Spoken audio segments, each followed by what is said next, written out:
Hey tech lovers, this is Rahul and today we have this Moto G5s Plus with us, which is also called as a special edition. And in this video we're gonna do an unboxing and see what it offers for the price. And it comes in two colors. The first one is the lunar grey and the second one is the gold blush. And we have the lunar grey with us, and on the back it says some specifications, basic specifications. It has that new setup, that the dual camera, and it comes with a Snapdragon 625 processor, which is based on the ARM Cortex A53. Total cores are 8 cores, and highest clocking frequency is 2 GHz. And it comes with a GPU Adreno 506 and 3000 mAh battery, NFC. And so let's cut to the plastic and see how our device look.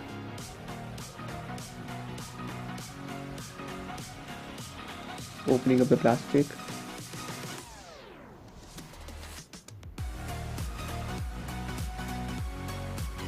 Cutting through the seal. Oops, the device was going to fall actually. Okay, so this initial impressions, the device looks really good. Okay, in hand feel, it also feels good. Let's keep it aside for the time being, and let's see what we else get inside the box. So we have this readme. Okay, so it comes with a turbo power charger, and the rating here is 5 volts at 3 ampere, 9 volts at 1.6 ampere, and 12 volts at 1.2 ampere. A data cable, a headphone. So it will be interesting to see what quality headphone it is. So it's tightly packed here.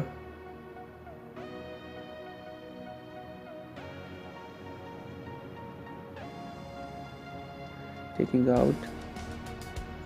So these are the same headphones which I got with the Moto G3 Power, and it is cheap quality headphone. I recommend you to get a new one. The Sennheiser CX1, it is the one which I've been using, and it is really good. So it has a dedicated button for taking up calls and booting up the device. Let's take out this plastic. So I will come back after setting up the device. Let me give you a physical overview.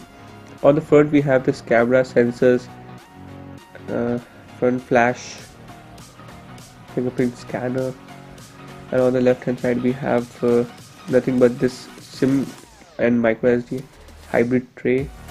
On the top we have the 3.5mm headphone jack. On the right hand side we have volume rockers, power button, and on the bottom we have this microphone, USB for charging and data syncing, and speaker grill. And the speaker is loud, I have tested it. On the back we have another active noise cancellation, dual camera setup, dual tone, dual LED flash, sensors, and the Motorola dimple.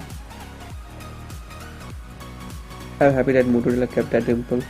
And something written, these are the antenna lines for signal reception. And I have set up the fingerprint scanner. Let's see. Okay, it is fast. So as you saw, the fingerprint scanner was fast. So this is how our home screen looks. This is the clock widget, Google apps, our app drawer. So it's not fully stock ROM, as you can see. It's a kind of customized, but not that much customizable. It is close to stock Android also. This is our notification panel, completely stock. This one, settings also look stock.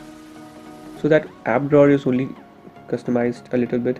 It runs on Nougat out of the box, and Android security patch level is June 1, but October 1 is available. I saw the updates.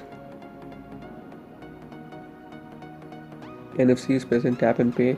Memory 3.6 GB is the total memory, out of which 2.4 GB is free.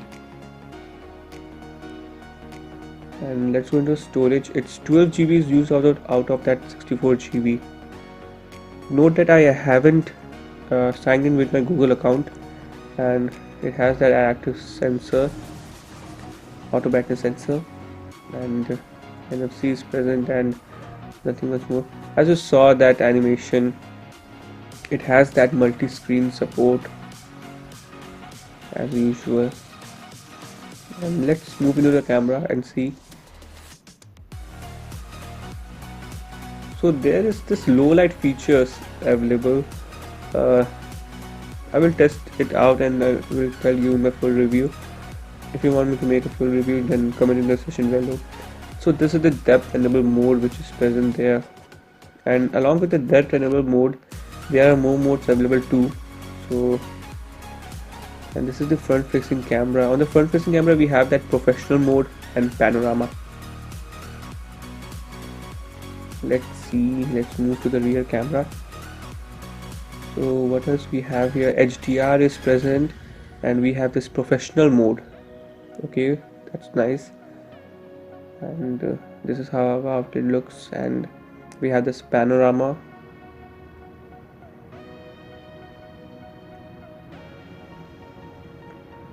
So photo size 9.7 megapixel if you want a 16:9 ratio as usual.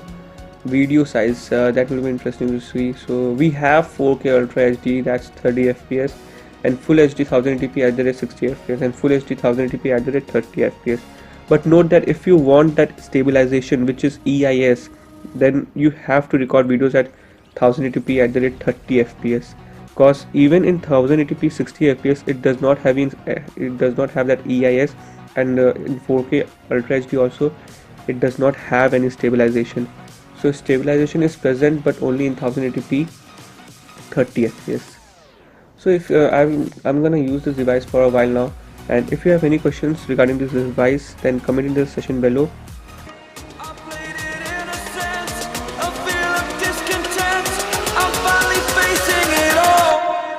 Fearless.